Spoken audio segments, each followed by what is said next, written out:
ದೆಲೈಲ ಅಂಬಳು ಬಂದು, ನಿನಗೆ ಅಭಿಷೇಕದ ಬಲ ಇರುವ ಸೀಕ್ರೆಟ್ ಹೇಳು.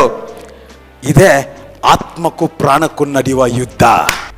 ಅವಳ ಗುರಿನೇ ಫಸ್ಟ್ ಆತ್ಮದಲ್ಲಿ ವೀಕ್ ಮಾಡೋದು. ಯಾಕಂದ್ರೆ ಆತ್ಮ ವೀಕ್ ಆಗ್ಬಿಟ್ರೆ ಅಲ್ಲಿ ಅಭಿಷೇಕ ಇರಲ್ಲ. ಮರಣದ ಪರಿಸ್ಥಿತಿಗೆ ತಳ್ಳುವ ತನಕ ಅವಳು ಬಂದು ಪೀಡಿಸ್ತಾನೆ ಇದ್ಲಂತೆ ಅವನ್ನ. ಅವನು ಬೇಜಾರಾಗಿ ಹೇಳ್ಬಿಟ್ಟ. ಅವನ ಆತ್ಮವನ್ನು ವೀಕ್ ಮಾಡಿದ ಕೂಡಲೇ ಅಭಿಷೇಕ ಕಳೆದೋಯ್ತು. ಆ ಪ್ರಾಣ ಅವಳ ಮಾತಿಗೆ ವಿಧೇಯರ ಅದನ್ನು ಅವಾಯ್ಡ್ ಮಾಡಕ್ಕಾಗದೆ ಒಪ್ಕೊಂಬಿಟ್ಟ. ಶೈತನ ಮಾತಿಗೆ ಅವನ ಪ್ರಾಣ ಒಂದಾಗ್ಬಿಡ್ತು. ಒಂದಾಗಿದ್ದ ಕೂಡಲೇ ಇಲ್ಲಿ ಹೋಗ್ಬಿಡ್ತದೆ. ವಾಕ್ಯ ಏನು ಹೇಳ್ತಾ ಇದೆ ಗೊತ್ತಾ?